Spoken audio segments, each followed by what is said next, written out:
Tariffs are taxes imposed on goods or services from foreign countries. I hope now we're all on the same page. See you next time.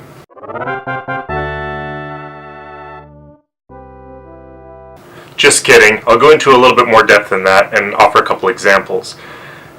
Tariffs definitely have a negative connotation when you hear about them in public spheres or political spheres, and that's more or less earned.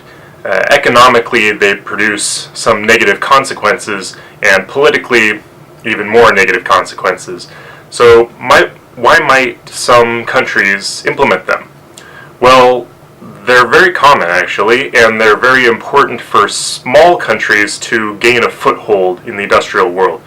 So economically, tariffs are an externality, which is some non-internal, non-economic factor that affects the marketplace in any given country.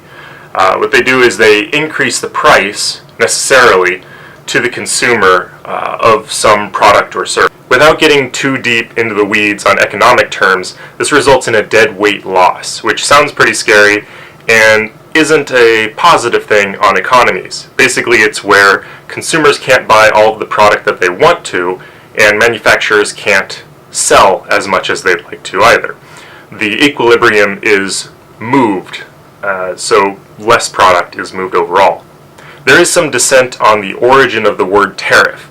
Most economic historians believe it comes from the Spanish port town Tarifa, which is the first known instance where these taxes were enacted. Another possibility is the Italian word tarifa with two F's, meaning a table or chart of prices, which is essentially what a tariff is. A lot of people equate it with the tax, but the tariff itself is a list of goods and services from specific countries that are subject to that tax.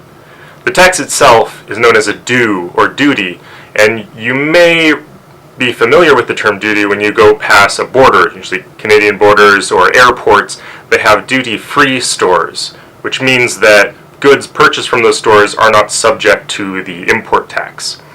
Usually there's a limitation specifically on alcohol, on what can be purchased and carried over the border, but it is done so without that tax, which is why things are so much cheaper at those border crossings. It's sort of an agreement between nations that if you sell something right on the border, it shouldn't be subject to the import tax. Smaller or newly industrialized countries often implement tariffs so that their own economy can grow and they can continue to become a larger power in the international market without being drowned out by the big corporations in much larger, more industrialized countries being able to produce a greater quantity of product at a lower price than they can domestically. So a tariff is imposed to make them artificially competitive with these larger enterprises that have a history of being able to produce product. The free market is great at providing products a chance to compete with each other on a global stage. So products from one country can compete for the same consumer base as those from another, or all others.